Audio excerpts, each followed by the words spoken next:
This is Agriculture Today, and I'm Shelby Varner with the K-State Radio Network. Beginning the show is Tyler Cozzens, Director of the Livestock Marketing Information Center, as he talks about beef and pork demand, as well as drought and hay conditions. Molly Reichenborn, K-State Extension Rangeland Management Specialist, continues today's show discussing roughleaf dogwood, buckbrush, and smooth sumac, and how they can be managed. A segment of Faces in Agriculture with Barb Downey from Wabaunsee County ends the show as she explains her involvement in agriculture and the value of succession planning. That and more is coming up ahead on Agriculture Today.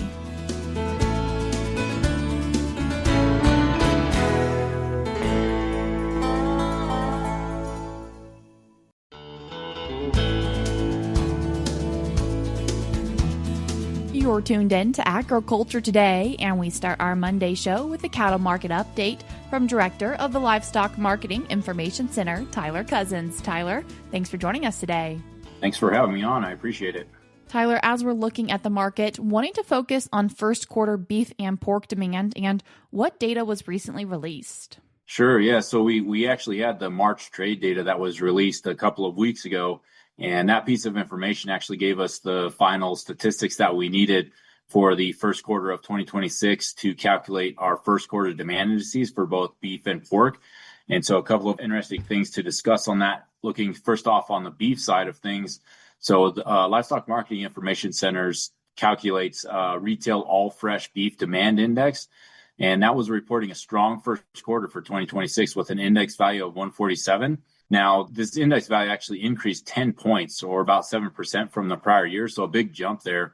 Now, if we look at this from a historical perspective over the last 7 years, since 2019, on the first quarter basis side of things, the all-fresh retail beef demand index actually increased 41 points. That's an increase of about 39% over the last 7 years. So also of note regarding the 10-point annual increase that we saw in the demand index, kind of looking at that historically over the last 26 years for the calculated index, a 10-point jump, annual jump year over year in the first quarter has only occurred 5 other times, from 2003 to 2004, 2014 to 15, 2019 to 20, and 21 to 22, and then also the most recent 24 to 25.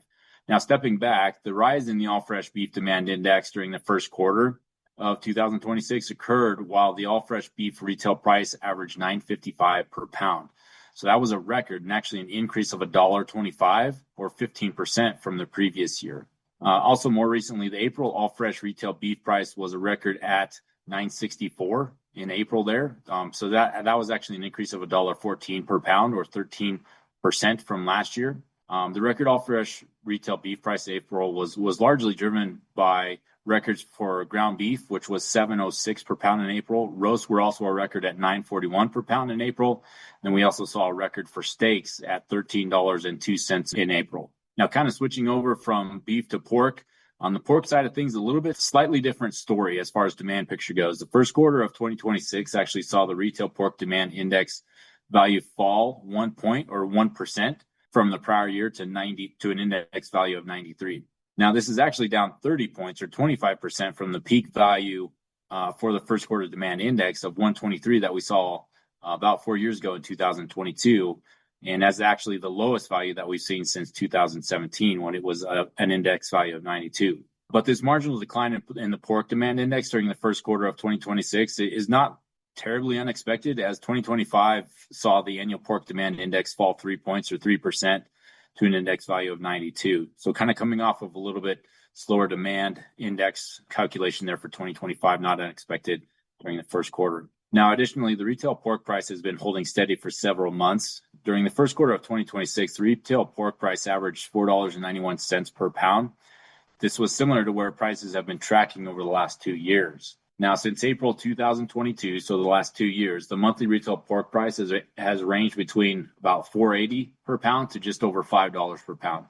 And actually, over that 2-year period, the monthly average has been $4.90. Now, more recently, April's retail pork price was $4.89, very much in line with that 2-year average price that we've been seeing. But that was actually fractionally down less than 1% from the prior year, so still holding steady there.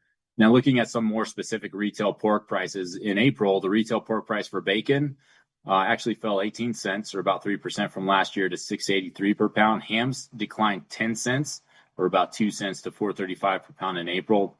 But pork chops increased 9 cents per pound, or about 2 cents, to $4.33 per pound in April. So largely what we're seeing on the pork side is steady prices are expected to continue at the retail level.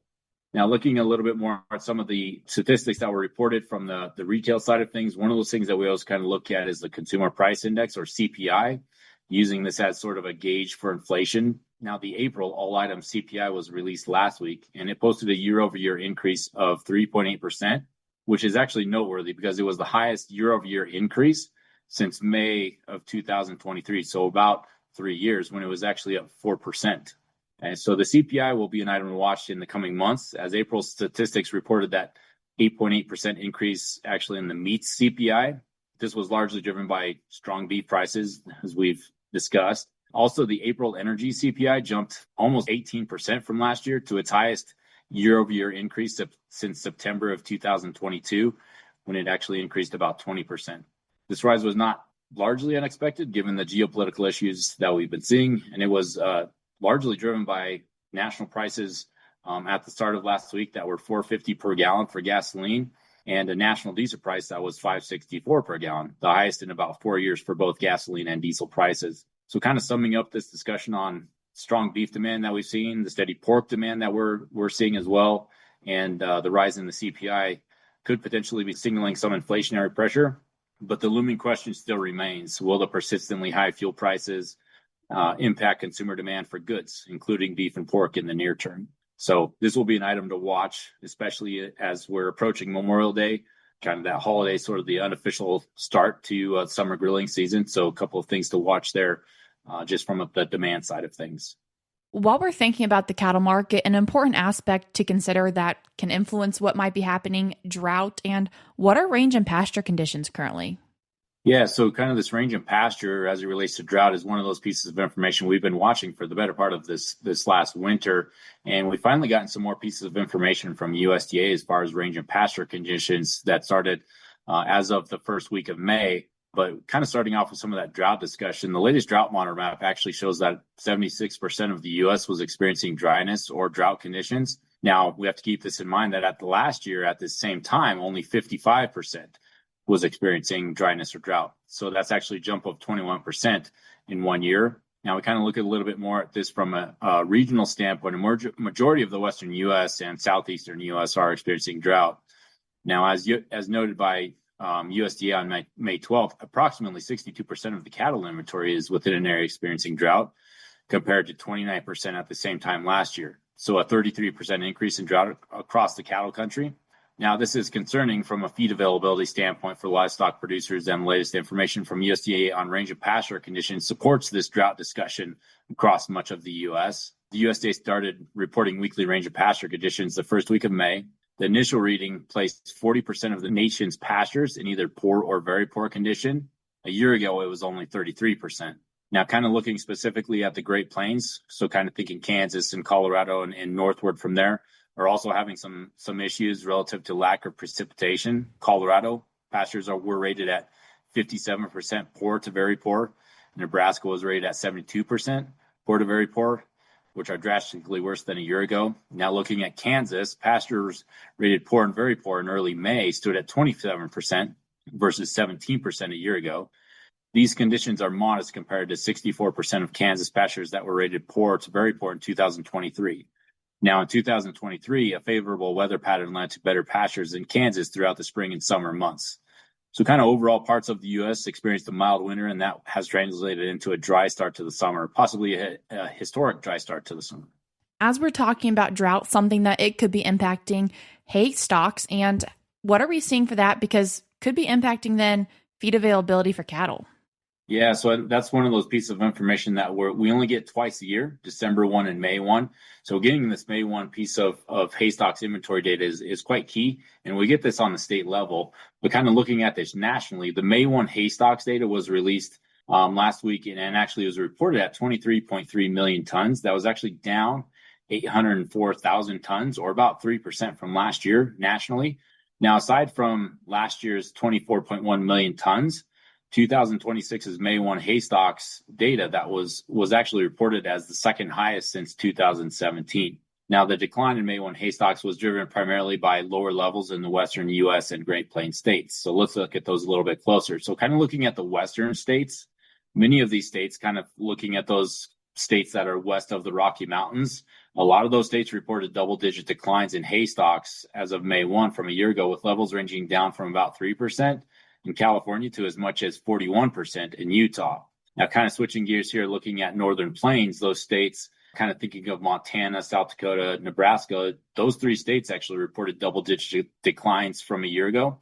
That ranged down from about 11% to as much as down 27%. Now, these are all states that are experiencing some degree of drought, but of note, North Dakota, currently with experiencing little drought pressure, has actually reported a rise of 12% in May 1 hay stocks. Kind of switching over to the Central Plains side of things, of note in the Central Plains and Southern Plains, kind of looking at those areas, Texas actually fell 33% from last year, while a rise in hay stocks was seen for Kansas, which increased 70%. In Oklahoma, which is increased 38%. And these are all states that have currently been experiencing some drought pressure. So kind of overall, looking at this May 1 hay stocks data, we're generally lower across the U.S. and Western states saw larger declines, while in the East, stock levels varied by state and region. But despite the decline in hay stocks and declining range of pasture conditions, hay prices are currently tracking close to year-ago levels. But if drought persists, this could impact hay prices over the summer months. Tyler, I appreciate you taking the time to join us today. Thank you. I appreciate the opportunity. That was Director of the Livestock Marketing Information Center, Tyler Cozzens. We're cutting to a short break now, but we'll be right back.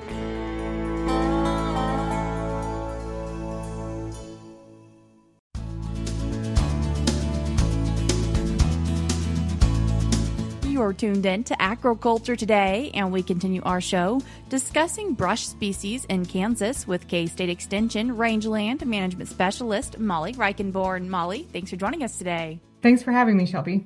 Molly, today, what brush species are we focusing on? So today we're talking about three of probably the most common brush species that we get questions about in Extension and are up for foliar herbicide treatments, especially. They come up a lot in questions from folks around this time of the year, so starting to leaf out. So three of the common species that we typically get questions about are buckbrush, or sometimes people know as snowberry, roughleaf dogwood, and smooth sumac. And what does buckbrush look like? Fairly short, kind of rounded leaves. They're opposite the way that they grow. So if you look at the stem, they'll be growing on opposite sides of each other. Roughleaf dogwood has kind of bigger leaves that are a little bit more rough, as you can guess from the common name. The other thing I like to say about roughleaf dogwood, if people aren't sure if it's roughleaf dogwood or some other species, one of the things that you can do is you can pull off a leaf, and if you pull it apart really gently, it'll hold together. There'll be like a little gap between the leaf bits because there's compounds in the veins that kind of stick together. So if you're not sure, pull it apart just a little bit. If you see kind of white threads in between the veins and you can hold it up while it's still together, that's a good way to tell that it's roughleaf dogwood. The last one is smooth sumac. So this one has really long leaves compared to the other two, and they're compound leaves as opposed to the other two. And the other thing I think that really helps folks tell this apart from other brush species is when it flowers. This is a little bit later in the year, which isn't as helpful now, but it tends to be kind of these, most of the time, tends to be on these kind of rocky hillsides most of the time. And they have these long leaves that have serrated edges, and then the flowers are look like almost like a Milo-looking head, almost on top of the canopy, and then they'll turn to these really red, sticky fruits later on. And that's usually people, if I describe that most of the time, they know what I'm talking about because they kind of stick out compared to other species. And the foliage tends to get really red in the fall, which again is not helpful right now. But if you see something that looks kind of like that on the hillside and has this kind of like dark red, really pretty foliage, it's probably smooth sumac. And you mentioned smooth sumac liking maybe a rockier area, but what about roughleaf dogwood and buckbrush? So they tend to be more abundant where they can get more water. So if you have kind of lowland areas like around a draw or down a lower lying area, they're probably going to be more abundant than they are up on hilltops with shallower soil, but they'll be there too. So they're pretty good at being in most places, but they might be more abundant, like if you're in an area where there's water readily available or nearby. And what issue do these three brush species potentially create? They occupy areas that otherwise could be occupied by herbaceous species like our grasses and our forbs that cattle like to eat. So generally the problem is these are all native species, so they're not a problem in of themselves, so to speak. But they cause problems for folks because they reduce forage production that we would usually want for cattle operations because cattle won't really eat these species. If you have small ruminant, like if you have goats or maybe sheep, you might get them to eat it. But generally, cattle aren't a huge fan of eating woody species. So if these species occupy these areas where otherwise we could have grass production, that's usually when it becomes a problem. If they get really established, I saw like a kind of an island of roughleaf dogwood the other day on a property that was near Manhattan. And it had grown up so much that there's like no grasses underneath it. It's almost like they've been shaded out by dogwood. So especially if they're allowed to get really well established, it can be really hard to get rid of them and reestablish production under those canopies. So for buckbrush, how can maybe someone control it? So buckbrush is nice in a way that it's pretty responsive to 2,4-D, which is something that's relatively cost effective and most people are familiar with or may even have on hand. So you can treat right about now. So for buckbrush and the other species too, generally the guidelines are that we want to apply like when they're fully leafed out, which should be right about now. Maybe they're already to that point. But not necessarily when they're still like unfurling their leaves. So we're trying to hit this critical point where if we're doing a foliar herbicide application, which is what most folks are doing right now, we want to get them when they've already had their leaves all the way out, but they're not still kind of a light green color. The reason why is because this means that they're still kind of pulling up carbohydrate reserves from their roots. And that's the energy they're using to leaf out first thing in the spring, right? Because they don't have leaf area to conduct photosynthesis and get energy that way. So they're pulling energy up from our roots and putting out those leaves. But we don't want to apply herbicide right at this point because we rely on the plants pulling herbicides down to their roots to really kill them. So if we apply too early when they're pulling everything up, what's likely to happen is the herbicide is not going to be transported down to the roots and you're just going to get sometimes what we call top kill, meaning that the herbicide stays it gets absorbed into the leaves and it stays in the leaves. And so it looks good initially because you get kill back from the leaves and you're like, oh, great, we got good control. But then you may come back next year when it leaves out again and it's really still kicking. And it's really, sometimes it's hard to tell until the next year what sort of control you really got on the roots. So I say all that is that you want to target your herbicide application for buckbrush and these other species too. When the leaves are kind of transitioning from a light green to a dark green, that means that they fully leafed out and they're getting to a point where they're starting to pull carbohydrates down into their roots because they're now getting energy from photosynthesis, basically, which can be tricky to hit. But it's important for trying to catch that really kind of critical, what we call like phenological window to apply the herbicide at that point if we can. So if you see that you have like really light green leaves and they're starting to turn like darker green, that's a good time to apply. So for buckbrush, like I said, 2,4-D is usually a pretty good option for buckbrush. Luckily, it's pretty responsive to that. You can also use 2,4-D. You can also use something like chaparral to get a couple of other active ingredients in with 2,4-D, but generally you can get pretty good control just with 2,4-D. What about herbicides for the other brush species? So for roughleaf dogwood, this one is kind of tricky. This one is probably one of the most difficult ones to control. So there's a couple of different herbicide combinations that you can use. Generally, we've found using something like Pasture Guard, which has triclopyr and fluroxypyr in it, or Surmount, or a combination of some other herbicides that have kind of these longer residual herbicide active ingredients in them. Like Grazon P&D would be another option too that have kind of these longer residual herbicides in them. We found that we can get better control with roughleaf dogwood.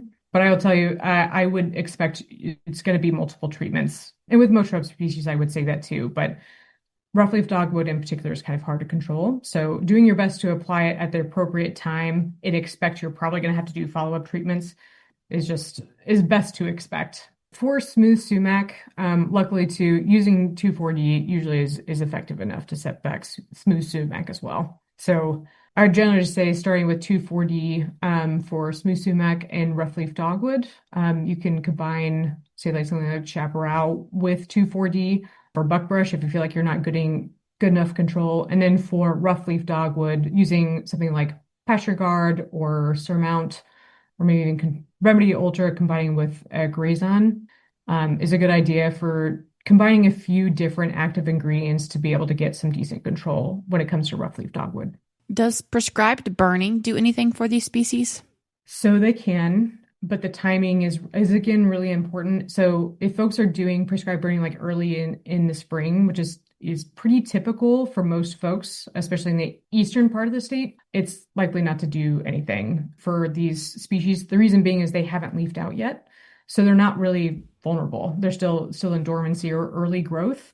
So if you were going to try to use prescribed burning for control, you would need to do it later in the season, maybe even now or even into June. But it gets hard to do burning because there's enough green up, really. So it is hard. You have to have enough standing dead material for dry fuel to get a good burn. It can be done. People have done it, but and there's a lot of rain, especially if you're talking about the eastern part of the state. So that's pretty difficult to do.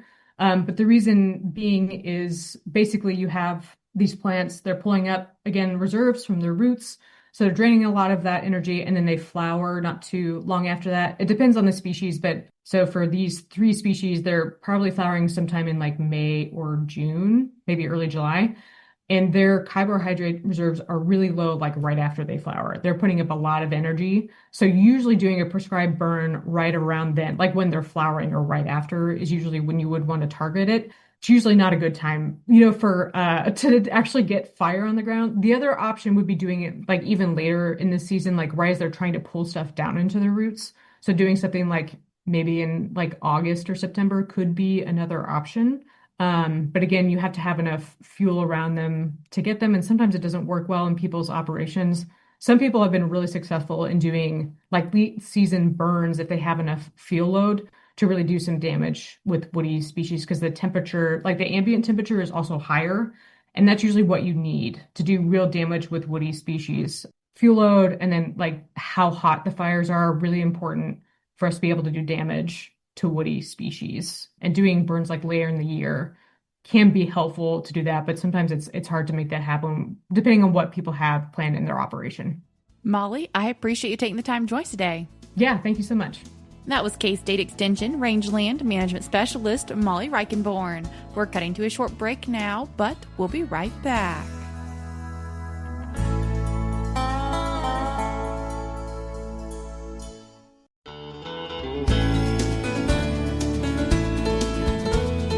You're tuned in to Agriculture Today, and we conclude our Monday show with another segment of Faces in Agriculture. And this week we're joined by someone involved in agriculture in Wabaunsee County, Barb Downey. Barb, thanks for joining us today.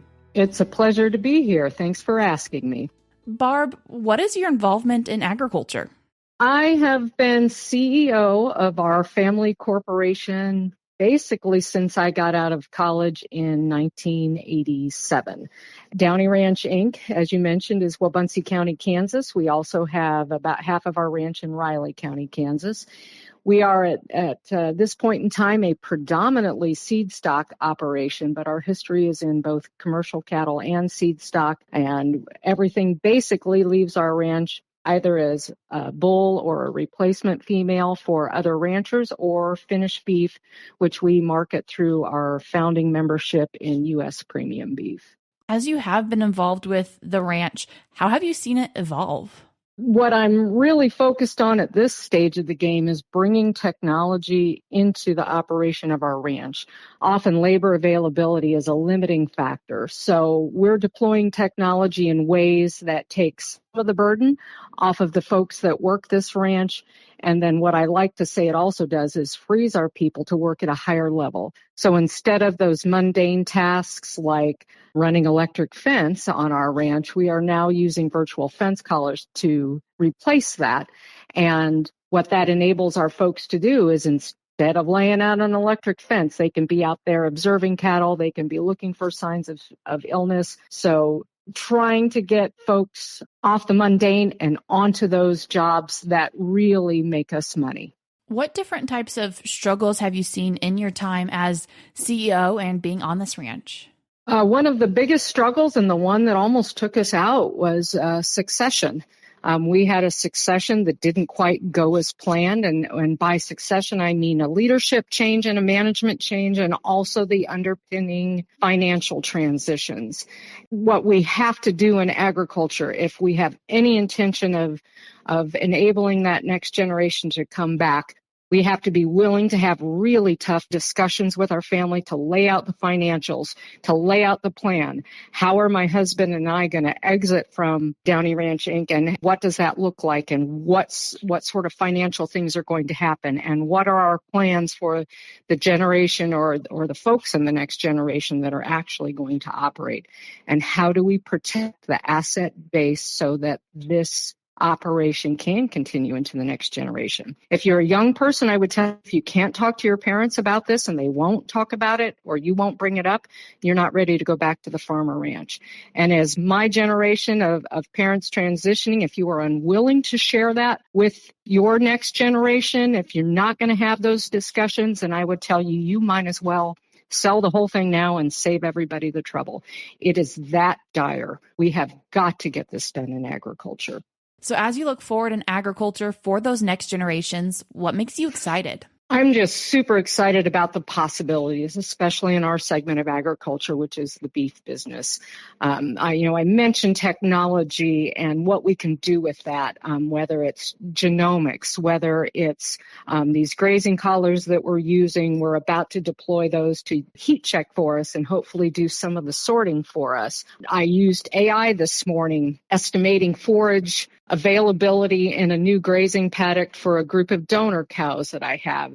I just see technology as being exciting, engaging, letting us do more things and letting us do them better. And then as you start to bring all of this business together, the possibilities of doing all of this management, higher management, to continue to bring our consumer a better, tastier, more predictable product. I think the future is really rosy if we continue to meet the consumer needs and demands, and we're seeing that right now. If we pay attention, follow the signals, and use all of our best skill sets to execute, the future is very bright. Barb, I appreciate you taking the time to join us today. You're very welcome. Thank you for asking me. I've enjoyed the chance to be here today. That was someone involved in agriculture in Wabaunsee County, Barb Downey. That's all we have for you today on Agriculture Today, but we'll be back with more for you tomorrow.